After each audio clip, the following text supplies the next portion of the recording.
মহারাজ জানলার পর্দা সরিয়ে দিলেন। সেখানে যুবক দাঁড়িয়েছিল। এ কে?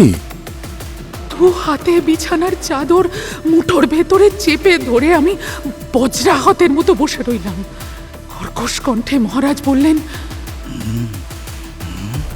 বিশ্বাসঘাতিনী, এত দূর স্পর্ধা তোর আমার শয়নাগারে পরপুরুষ? হ্যাঁ? রুদ্ধ কণ্ঠকে প্রাণপণে মুক্ত করে আমি বললাম, দোহাই মহারাজের, ওকে ওকে আমি চিনি না। চিনিস না? তবে কি করে ও এখানে এলো? জানি না মহারাজ, জানি না। ও চোর।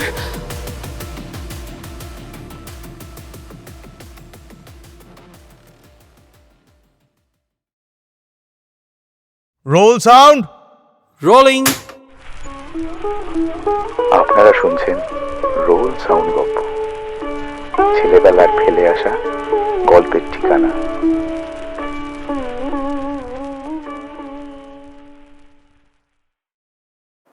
নমস্কার, আমি সম্মান। রোল সাউন্ড গপ্পর একটি নতুন পর্ব নিয়ে আপনাদের কাছে চলে এলাম। এই সপ্তাহে আমরা আপনাদের জন্য নিয়ে আসছি হেমেন্দ্র কুমার রায়ের একটি খুবই অল্প চর্চিত গল্প, অভিশপ্তা।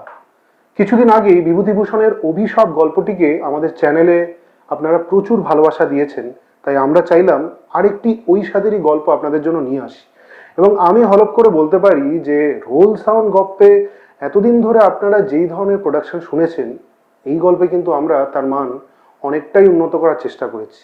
এই গল্পে রয়েছে গান, এই গল্পে রয়েছে মৌলিক বাদ্য, এছাড়া রয়েছে ভয়ের আবহ, প্রেমের আবহ, অনেক রকম রসের সংমিশ্রণে কিন্তু এই গল্পটি তৈরি হয়েছে। তো বেশি কথা বলবো না, যান গিয়ে গল্পটি শুনুন। শুধু একটি কথা আপনাদের বলে রাখবো যে যদি আপনারা আমাদের চ্যানেল এখনো সাবস্ক্রাইব না করে থাকেন, অবশ্যই সাবস্ক্রাইব করে দিন এবং আমাদের স্পটিফাই পডকাস্টটিকে ফলো করে রাখুন, কারণ জুলাই মাস থেকে অনেক এক্সক্লুসিভ কন্টেন্ট কিন্তু স্পটিফাইতে আসতে চলেছে। চোখ রাখতে হবে সেই জন্য স্পটিফাইতে। আর কথা বাড়াবো না, শুনে নিন আজকের পর্ব।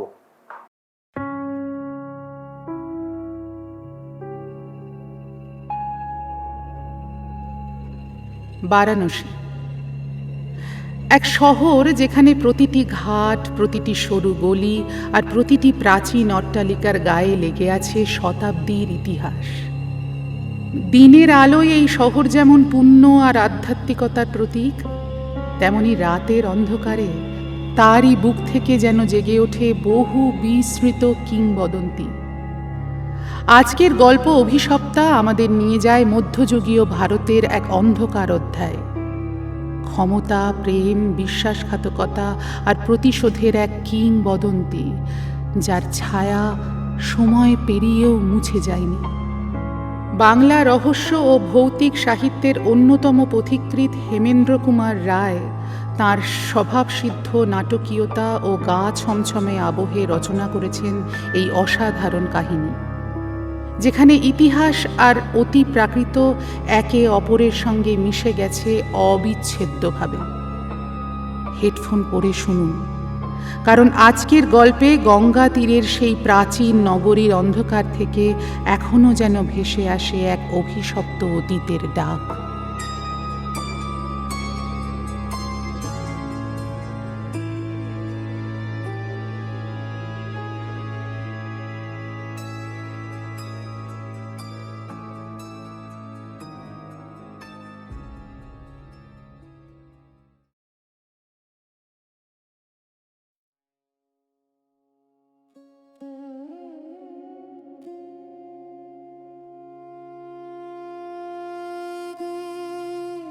কাশীর মান মন্দির দেখতে গিয়েছি।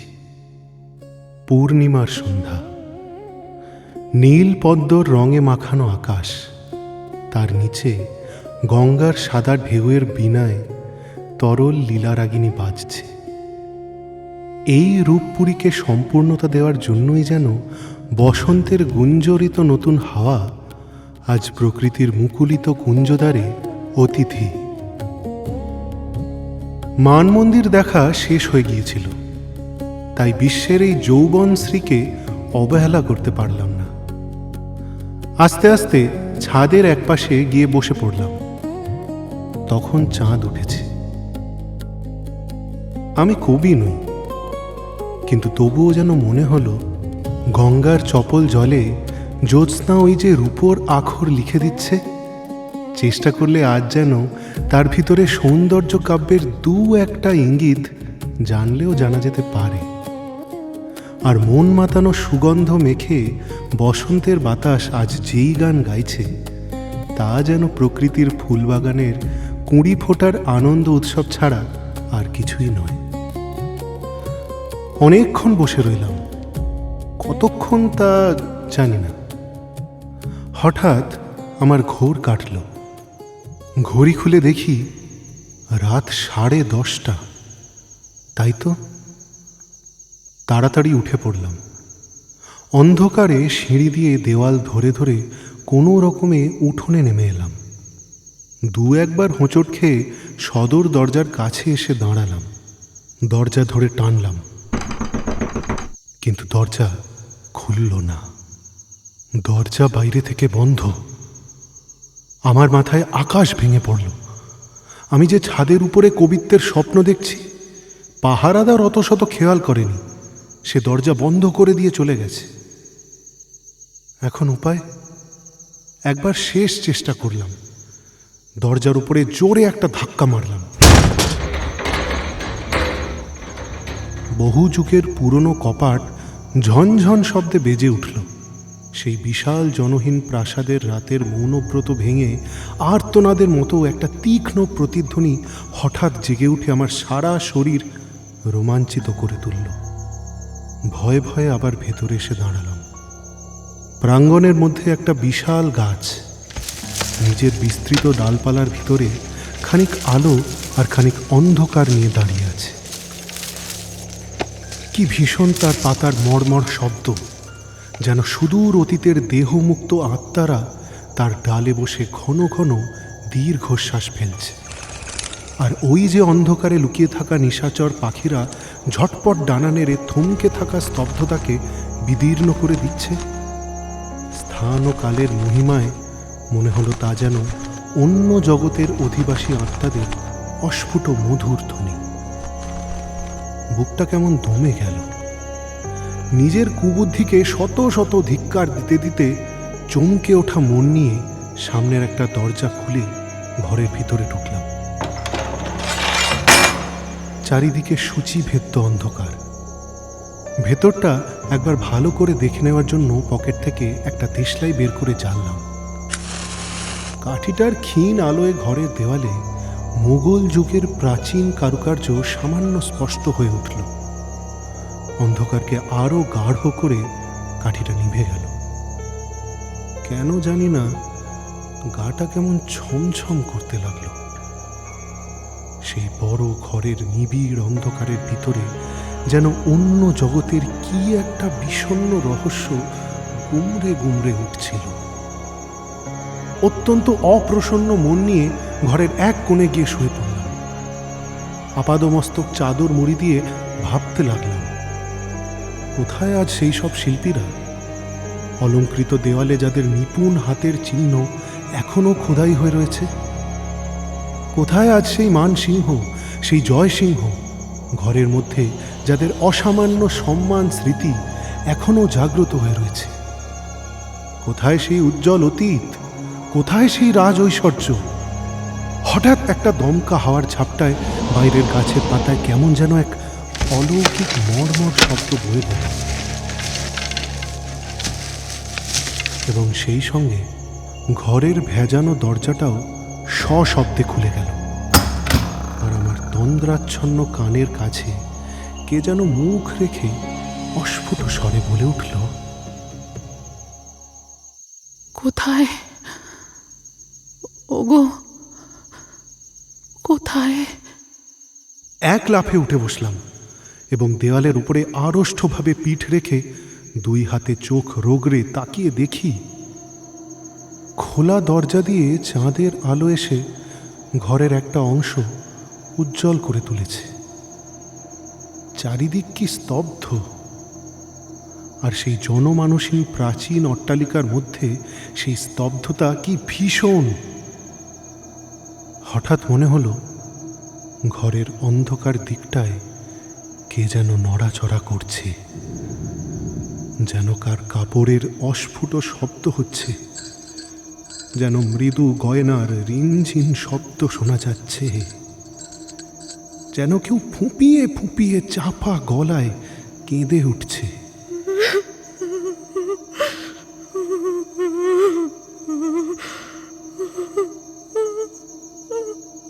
যেন কেউ বুক ভরা দীর্ঘশ্বাস ফেলছে। কে সে? কে সে? আমার গায়ে কাঁটা দিল, মাথার চুলগুলো খাড়া হয়ে উঠল। আমি রুদ্ধশ্বাসে প্রায় বুঝে আসা গলায় পাগলের মতো বলে উঠলাম, কে কে কে কে? হঠাৎ কার একটা অতি শীর্ণ ছায়া খোলা দরজার আলোর রেখার মাঝে এসে দাঁড়ালো। এ কে? ভয়ে আমি চোখ বুজতে গেলাম, কিন্তু পারলাম না। আমার চোখের মণি কি এক কুহক মন্ত্রে নিষ্পলক দৃষ্টিতে বড় বড় হয়ে রইল।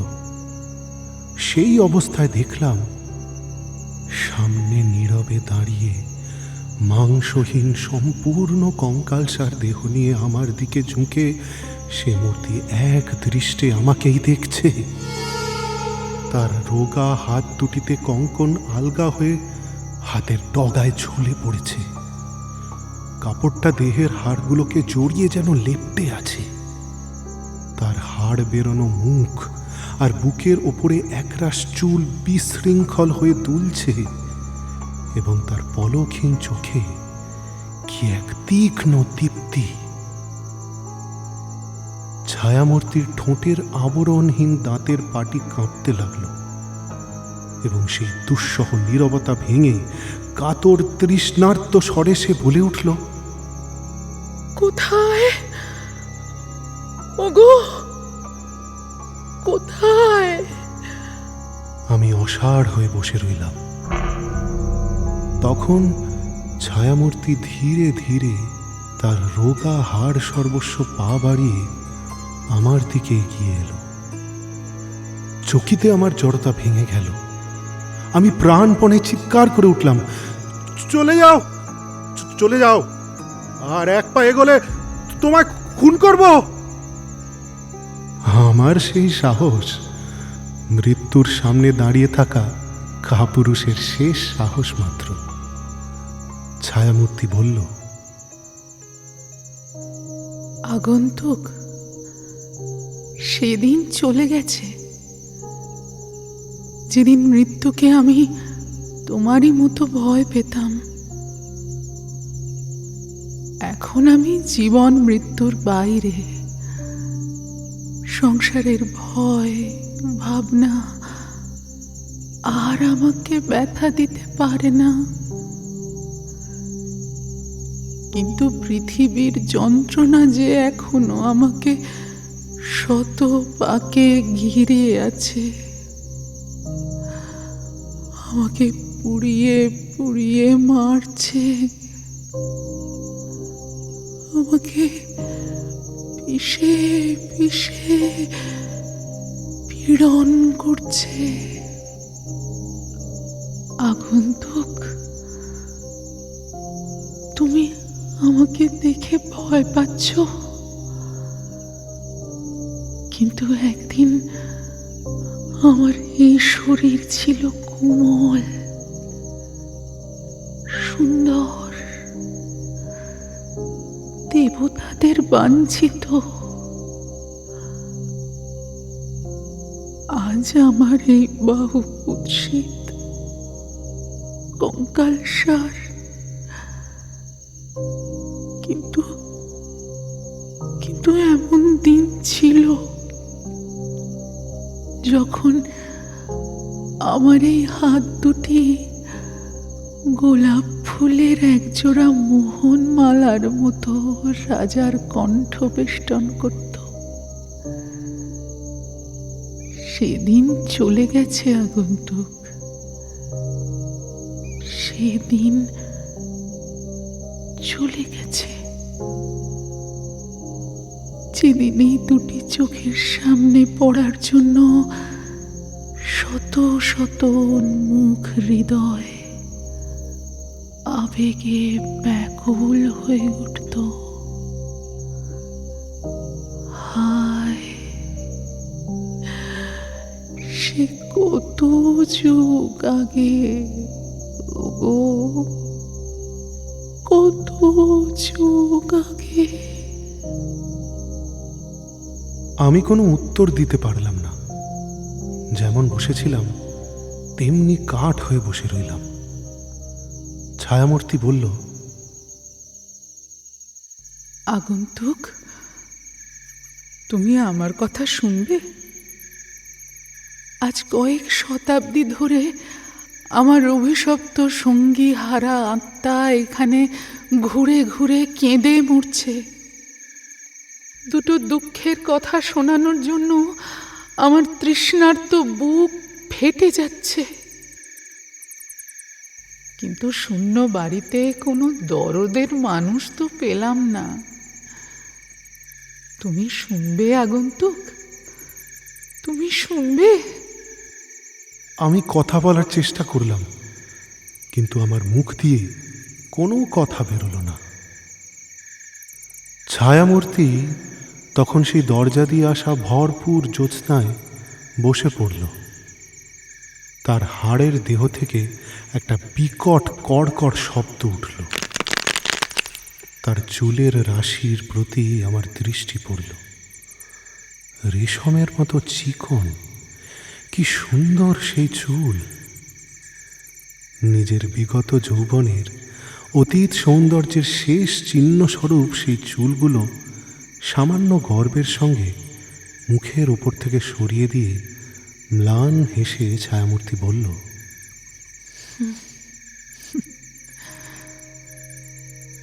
এই চোখ, এই বুক,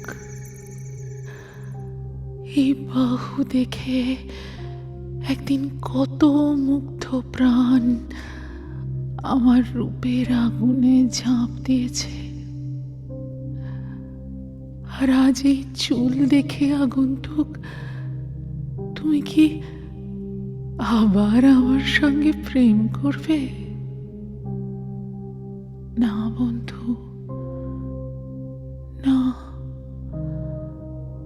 অভাগিনীর এই কঠিন কঙ্কাল স্তূপকে বুকে চেপে আর কোনো পাগল হৃদয়ে ধন্য হবে না।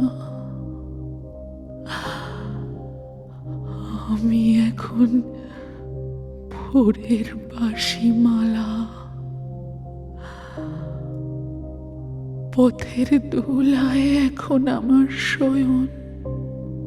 প্রখর রোদের তাপে শুকিয়ে যাওয়াতেই এখন আমার অবসান।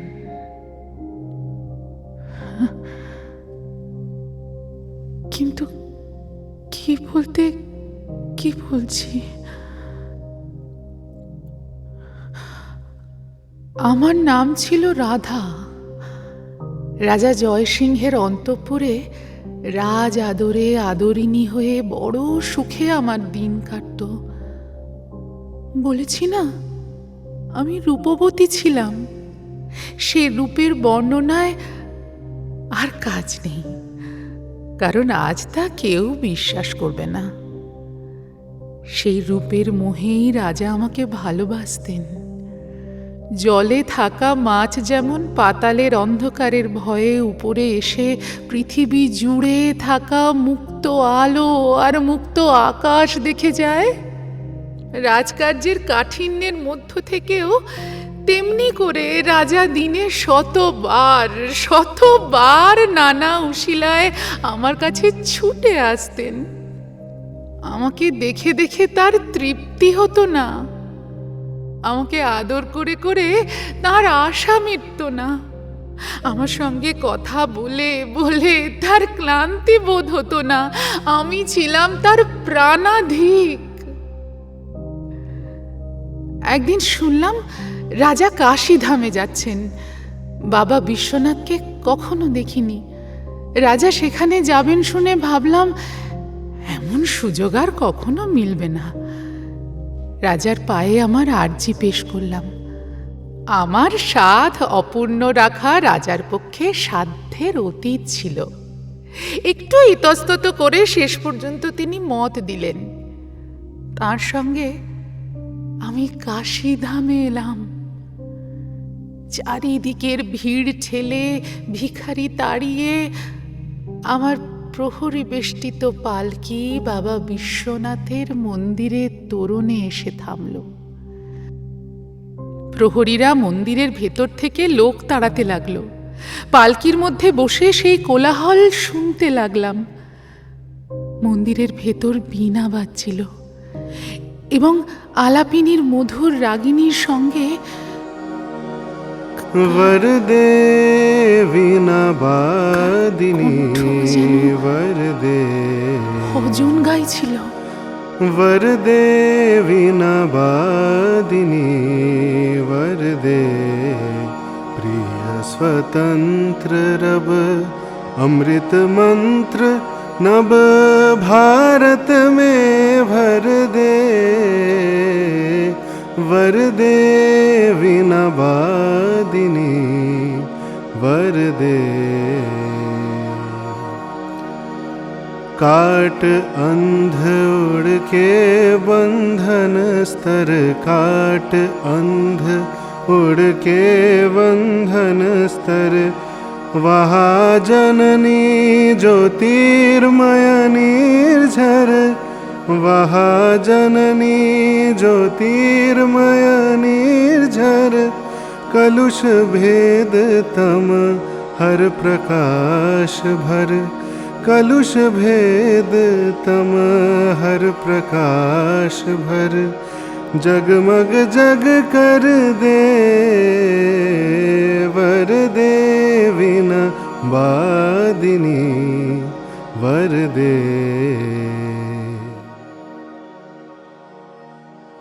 কি স্বর্গীয় কণ্ঠস্বর! হঠাৎ মাঝপথে গান থেমে গেল। বুঝলাম প্রহরীরা গায়ককে ভেতর থেকে তাড়িয়ে দিচ্ছে। কেন জানি না, গায়ককে দেখার জন্য হঠাৎ আমার মনে এক এক অদম্য বাসনা জেগে উঠল। আস্তে আস্তে পালকির পর্দা একটু সরিয়ে দিয়ে আমি পথের দিকে তাকালাম। কি দেখলাম! যা দেখব বলে আশা করিনি সেটাই দেখলাম। দেখলাম এক সুবেশ ফর্সা শরীরের তরুণ যুবক মন্দির থেকে বের হয়ে আসছে। মাথায় তার কোঁকড়ানো লম্বা চুল গুচ্ছে গুচ্ছে কাঁধ ছুঁয়ে যাচ্ছে। উন্নত কপালে তার রক্তচন্দনের রেখা অগ্নি রেখার মতো জল জল করছে। ডাগর চোখে তার এক দিব্য শান্ত দৃষ্টি। সুপুষ্ট অনাবৃত বাহুতে তার নীরব বীণা। যুবতীর কোমল লাবণ্য আর পুরুষের অটল সরলতা যেন তার প্রশস্ত দেহে এক হয়ে মিশে গেছে। সে মূর্তি মানুষের না দেবতার? হঠাৎ যুবকের দৃষ্টি কাপড়ের ফাঁক দিয়ে আমার তৃষ্ণার্ত চোখের উপরে পড়ে চমকে উঠল। কেন জানি না আমি সেই দৃষ্টিকে ব্যথিত করে পালকির অন্ধকারে সরে যেতে পারলাম না। আমিও চেয়ে রইলাম, যুবকও চেয়ে রইল ক্ষণিকের জন্য। প্রহরী এসে যুবককে সরিয়ে দিল। যাওয়ার সময়ে যেন তারা সমগ্র প্রাণ মন চোখের ডগায় একাগ্র করে যুবক আমার দিকে আর একবার চেয়ে গেল। বাবা বিশ্বনাথের চরণে চন্দন চর্চিত বেলপাতা অর্পণ করে তাকে প্রণাম জানিয়ে আবার পালকিতে এসে উঠলাম। ওঠার সময় চঞ্চল চোখে একবার চারিপাশে চেয়ে দেখলাম, কিন্তু আমার বুভুক্ষু হৃদয়ে যে রত্নের সন্ধান করছিল তা তো মিলল না। জনতা মথিত করে আর ভিখারি দলকে মুখর করে পালকি এগুচ্ছিল।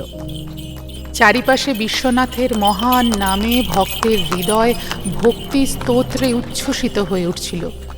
কিন্তু সে উচ্ছ্বাস আমার স্বপ্নাচ্ছন্ন মনকে প্রীত ও স্পর্শ করতে পারল না। আমার অন্তরের ভাবসাগরে তখন ঢেউ উঠেছে। এমন সময়ে আমার সজাগ কানে এক পরিচিত প্রিয় সুর ধ্বনিত হয়ে উঠল।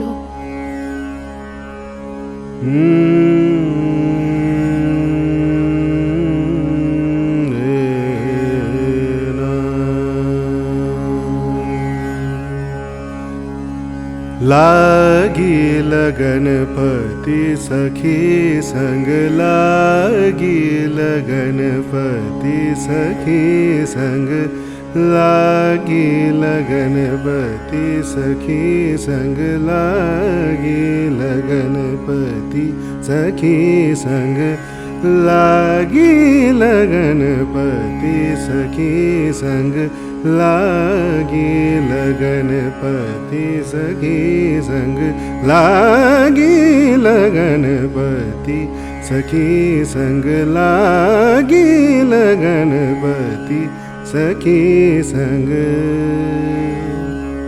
মানমন্দিরেই মহারাজ আমার জন্য বড় ঘর সাজিয়ে দিয়েছিলেন। অভিভূত হৃদয়ে অসুস্থতার ভান করে বিছানায় আশ্রয় নিলাম। শুয়ে শুয়ে তারই কথা ভাবতে লাগলাম। মন অন্যদিকে ফেরানোর জন্য কত চেষ্টা করলাম, কিন্তু আমার সমস্ত চেষ্টা ব্যর্থ করে ভেতরের মানস নেপথ্যে মন্দির পথে দেখা সেই তরুণ সুন্দর মুখটি বারবার জেগে উঠতে লাগলো। পরদিন বিকেলে দাসী আমার চুল বেঁধে দিচ্ছিল। আমি শূন্য দৃষ্টিতে ওপারে, যেখানে সাদা বালির শয্যার উপরে গঙ্গা নিজের জল বেনি লুটিয়ে দিচ্ছিল, সেই দিকে চেয়েছিলাম। এমন সময় আবার সেই কণ্ঠস্বর, लागी लगनपति सखी संग, लागी लगनपति सखी संग, लागी लगनपति सखी संग, लागी लगनपति सखी संग, लागी लगनपति सखी संग। তাড়াতাড়ি উঠে জানলার কাছে গিয়ে দাঁড়ালাম। দেখলাম নিচে গঙ্গার তরঙ্গে ছোঁয়া সিঁড়ির চত্বরে বসে বিনা হাতে সেই যুবক। যুবকও আমাকে দেখল। তার মুখ সামান্য লালচে হয়ে উঠল, তার স্বর একটু একটু কেঁপে উঠল। তারপর যে গান গাইছিল তা থামিয়ে সে অন্য রাগিনী ধরল। সে গাইতে লাগলো,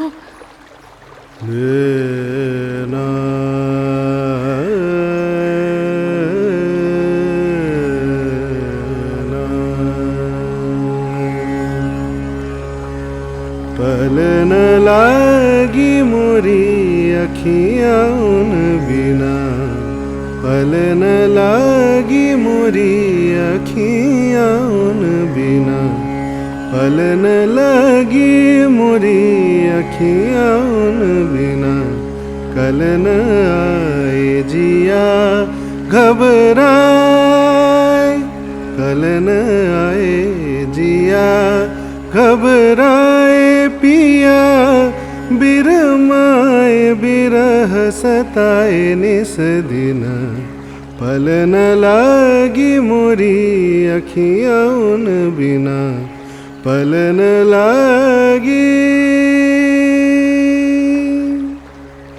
बिरह आग लगी उड़ अंदर, बिरह आग लगी उड़ अंदर, बिरह आग लगी, बिरह आग लगी उड़ अंदर, तपत बुझत नाही बढ़त छिन दिन, पल न लागी। पलन लागे पलन लागी मोरी अखियां उन बिना पलन लागी।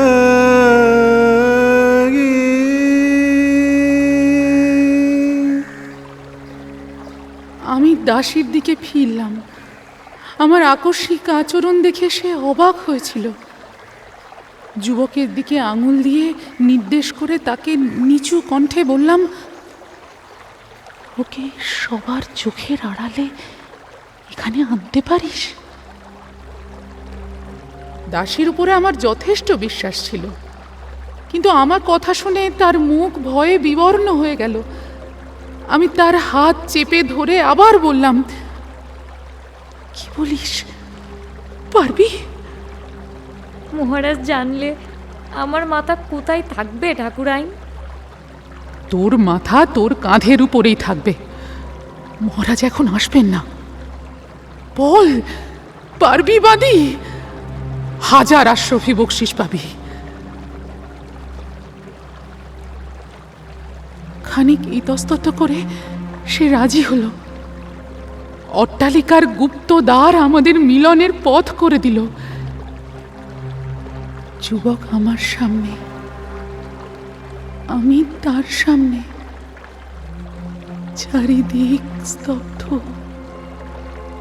শুধু ভাগীরথীর অবিরাম কলতানে আমাদের মিলনের উৎসব সঙ্গীত ধ্বনিত হচ্ছিল। যুবক আমার মুখ দেখছিল, আমি তার মুখ দেখছিলাম। দুজনেই নীরব। আকাশের বাতাস এসে আমাদের প্রাণের সুপ্ত তারগুলোতে জাগরণের মধুর আভাস এনে দিচ্ছিল। যুবক বলল, আজ আমার জীবন সার্থক। আমি বললাম, আজ আমার নারী জন্ম ধন্য। হঠাৎ ঘরের দরজা খুলে গেল। বিবর্ণ মুখে ছুটে এসে দাসী বলল,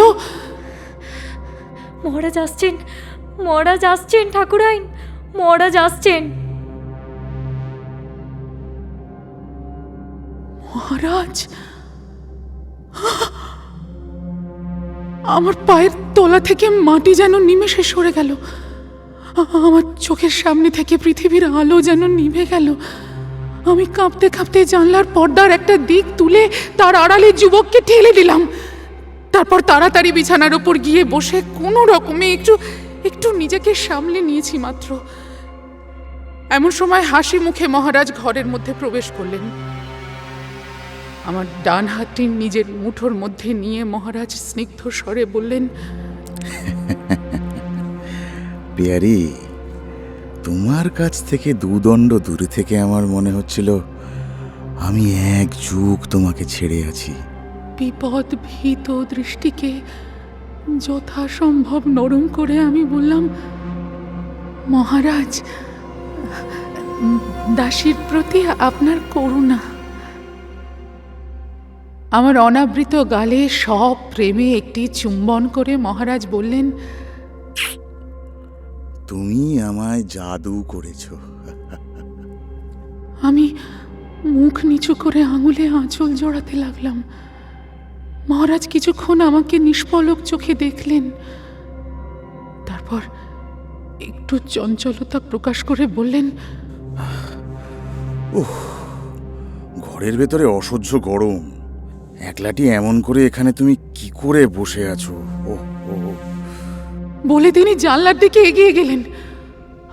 আমার প্রাণ যেন হৃদয়ের ভেতরে মূর্ছিত হয়ে পড়ল। মহারাজ জানলার পর্দা সরিয়ে দিলেন। সেখানে যুবক দাঁড়িয়েছিল।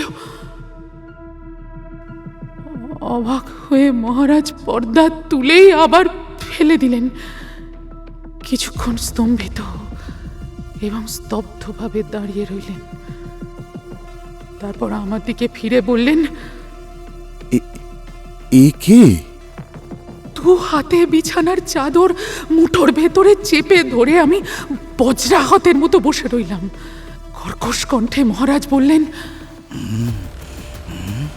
বিশ্বাসঘাতিনী, এত দূর স্পর্ধা তোর আমার শয়নাগারে পরপুরুষ, হ্যাঁ? রুদ্ধ কণ্ঠকে প্রাণপণে মুক্ত করে আমি বললাম, দোহাই মহারাজের, ওকে ওকে আমি চিনি না। চিনিস না? তবে কি করে ও এখানে এলো? জানি না মহারাজ, জানি না। ও চোর। বাঁ হাতে আবার পর্দা তুলে মহারাজ ডান হাতে যুবককে ধরে বাইরে টেনে আনলেন। তীক্ষ্ণ দৃষ্টিতে তার আপাত মস্তক দেখে বললেন, কে তুই? আমি চোর। কি করে এখানে আসলি? বলবো না। কি বলবো না। বলবি না? না। মহারাজ হাত বাড়িয়ে দেওয়ালে ঝুলন্ত একটি তলোয়ার নিলেন। আমি ছুটে গিয়ে তার উদ্যত হাত ধরে ফেললাম। কাতর কণ্ঠে বললাম, মহারাজ, মহারাজ, একটি চোরের রক্তে আপনার পবিত্র অস্ত্র কলঙ্কিত করবেন না। তারপর যুবকের দিকে ফিরে বললাম, এখানে কি করে তুই আসলি? খুলে বল। বুকের উপরে দু হাত রেখে পাথরের গড়া মূর্তির মতো যুবক এতক্ষণ নিথরভাবে দাঁড়িয়েছিল। আমার সম্বোধনে তার সারা দেহের মধ্যে দিয়ে যেন বিদ্যুৎ ছুটে গেল। বড় চোখের পূর্ণ দৃষ্টি আমার মুখের উপরে রেখে যুবক অভিভূত কণ্ঠে বলল, আমি তুচ্ছচর নই। আমি তোমাকে চুরি করে দেখতে এসেছি। প্রদীপ্ত আগুনের মতো উগ্র মূর্তিতে মহারাজ বললেন, কি? একটুও বিচলিত না হয়ে যুবক আপন মনে বলতে লাগলো, হ্যাঁ, চুরি করে তোমাকে দেখতে এসেছি।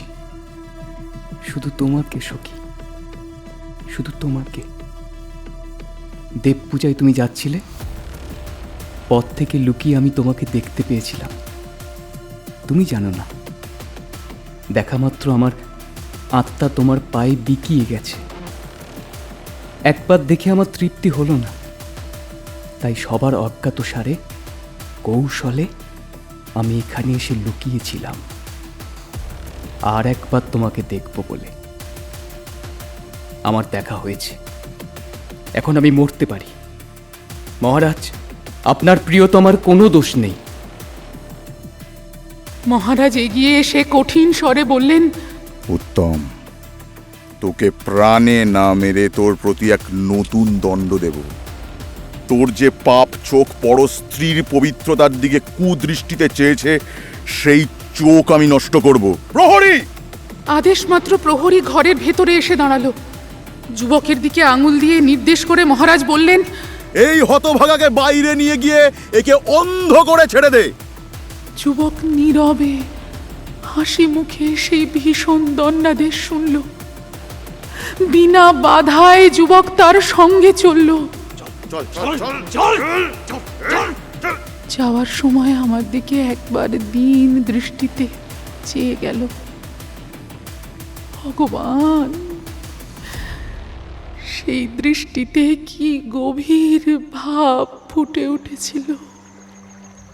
পরদিন গভীর রাতে ঘুমহীন গঙ্গার উঁচু তরঙ্গের কল্লোলের উপর দিয়ে পাগল ঝড় বয়ে যাচ্ছিল।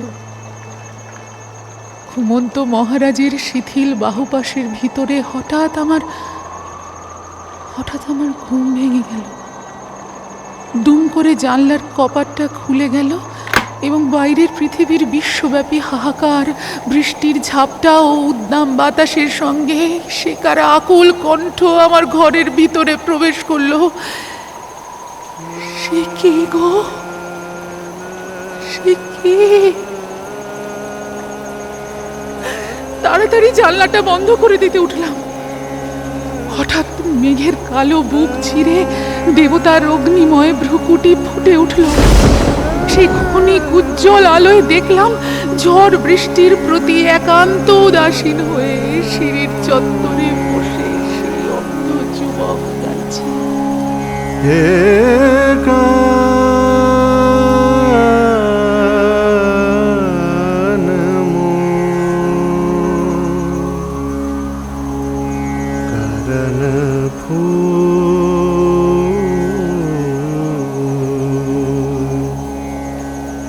शब्द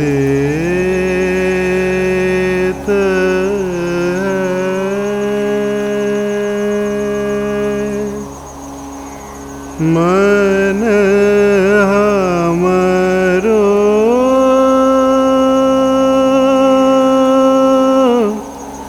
हर ले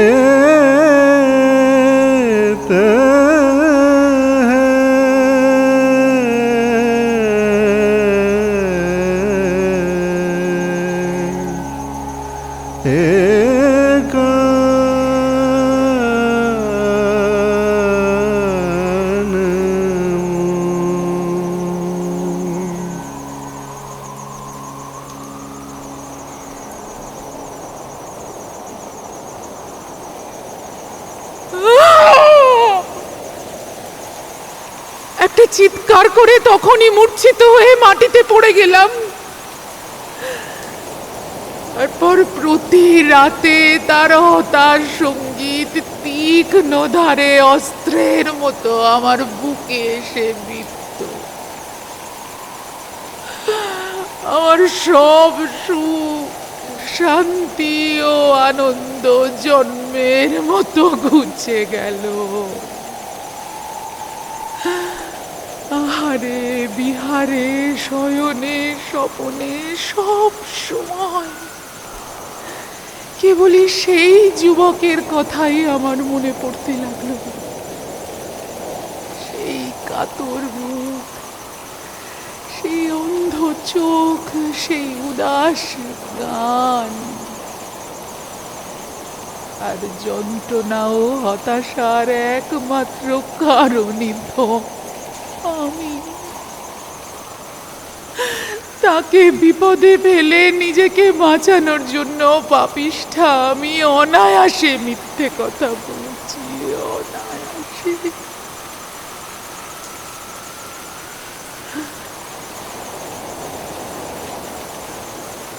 ভীষণ যন্ত্রণার ভেতরে হঠাৎ একদিন মৃত্যু এসে আমার কোমল শরীরকে চিতায় সমর্পণ করল।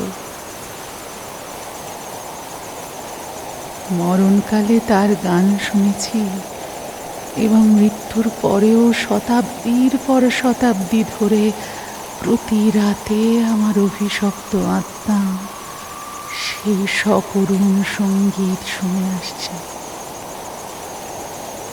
ওই ওই শোনো, ওই শোনো গো, হে অন্ধ যুবক, আমার অপরাধ মার্জনা করো। আর শুনতে পারি না ওগো, আর যে সহ্য করতে পারছি না।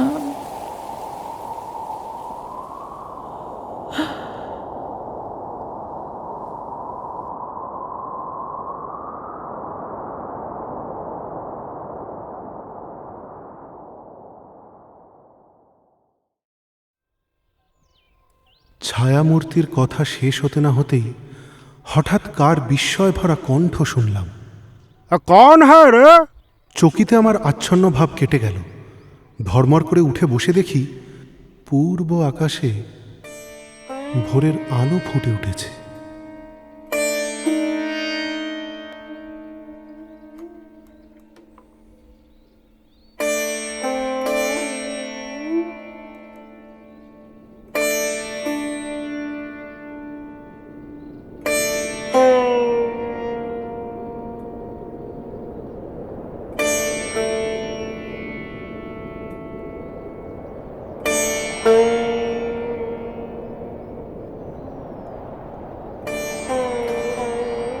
এবং একগোছা চাবি হাতে করে মান মন্দিরের দারোয়ান সামনে দাঁড়িয়ে বোকার মতো আমার দিকে চেয়ে আছে।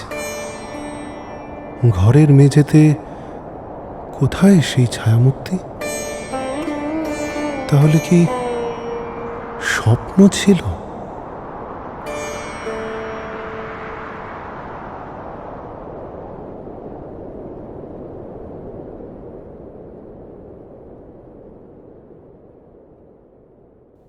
শুনলেন হেমেন্দ্র কুমার রায় রচিত অভিশপ্তা, কণ্ঠ সম্মান রায়, অর্পিতা, অভিষেক, সৈকত এবং অনামিকা।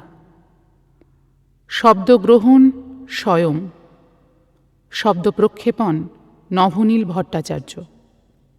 সমগ্র পর্ব পরিচালনা অর্পিতা এবং সম্মান।